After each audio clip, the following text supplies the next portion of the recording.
Welcome to burning topic. నేను కావ్య. ప్రపంచంలోనే అత్యంత ప్రతిష్టాత్మక విశ్వవిద్యాలయం హార్వర్డ్ యూనివర్సిటీ చుట్టూ రాజకీయ దుమారం చెలరేగింది. అమెరికా అధ్యక్షుడు డొనాల్డ్ ట్రంప్ హార్వర్డ్ కు కోట్ల రూపాయల ఫెడరల్ గ్రాంట్లను నిలిపివేస్తామని బెదిరించాడు. హార్వర్డ్ ను రాజకీయ సంస్థగా పరిగణించి దాని ట్యాక్స్ ఎగ్జామ్ స్టేటస్ ను కూడా రద్దు చేస్తామని ట్రంప్ హెచ్చరించారు. ఈ వివాదం ఎందుకు మొదలైంది? హార్వర్డ్ ఏ తప్పు చేసిందని ట్రంప్ ఆరోపిస్తున్నారు.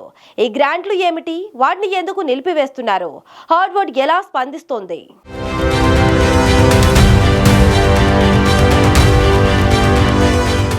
హార్వర్డ్ యూనివర్సిటీ 388 సంవత్సరాల చరిత్ర, $53 బిలియన్ నిధులతో ప్రపంచంలోనే అత్యంత ధనిక ప్రతిష్టాత్మక విశ్వవిద్యాలయం.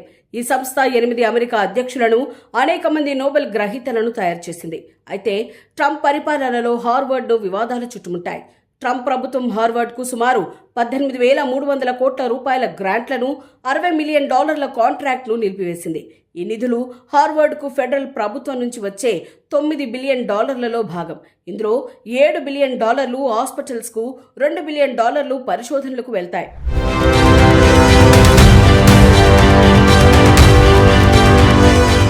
ఇటీవల ట్రంప్ ప్రభుత్వం హార్వర్డ్కు లేఖ రాసింది. ఇందులో విశ్వవిద్యాలయం తమ డిమాండ్లను పాటించకపోతే నిధులు నిలిపివేస్తామని హెచ్చరించింది. డైవర్సిటీ, ఈక్విటీ, ఇన్క్లూజివ్ ప్రోగ్రాంలను రద్దు చేయటం, మాస్కులతో నిరసనలను నిషేధించడం, మెరిట్ బేస్డ్ అడ్మిషన్లు, హైరింగ్లు అమలు చేయటం, అమెరికాకు వ్యతిరేకమైన కార్యకలాపాలకు దూరంగా ఉండాలని డిమాండ్లు చేసింది. ట్రంప్ ప్రభుత్వం ఈ డిమాండ్లను యూనివర్సిటీలో యాంటీసెమిటిజంను అరికట్టడానికి అవసరమని చెప్పింది. 2023 అక్టోబర్లో 7న హమస్ దాడి, గాజాలో ఇజ్రాయెల్పై సైనిక చర్యల తర్వాత హార్వర్డ్లో ప్రో పాలస్తీనియన్ నిరసనలు జరిగాయి. ఇవి యాంటీసెమిటిజాన్ని పెంచాయని ట్రంప్ ఆరోపించారు.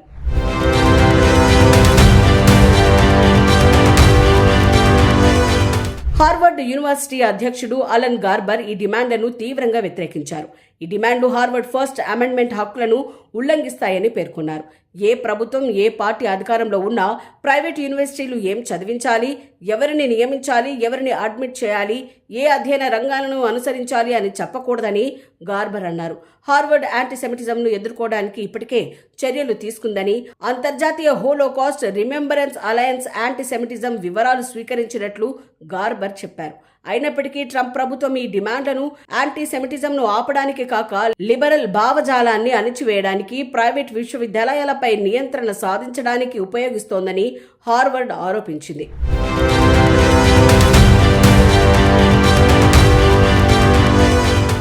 ప్రభుత్వం హార్వర్డ్ ను ఒక రాజకీయ సంస్థగా చిత్రీకరిస్తూ దాని ట్యాక్స్ ఎగ్జామ్ స్టేటస్ ను రద్దు చేస్తామని బెదిరించింది. హార్వర్డ్ రాజకీయ భావజాల, ఉగ్రవాద ప్రేరిత అసహ్యకరమైన విషయాలను ప్రోత్సహిస్తోందని, దీని ట్యాక్స్ ఎగ్జామ్ స్టేటస్ ను రద్దు చేయాలని ట్రంప్ తన ట్రూత్ సోషల్ ప్లాట్ఫామ్ లో పోస్ట్ చేశారు.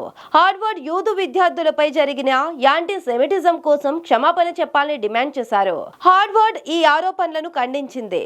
తమ విశ్వవిద్యాలయం ఫ్రీ స్పీచ్, అకాడమిక్ ఫ్రీడమ్ కు కట్టుబడి ఉందని చెప్పింది.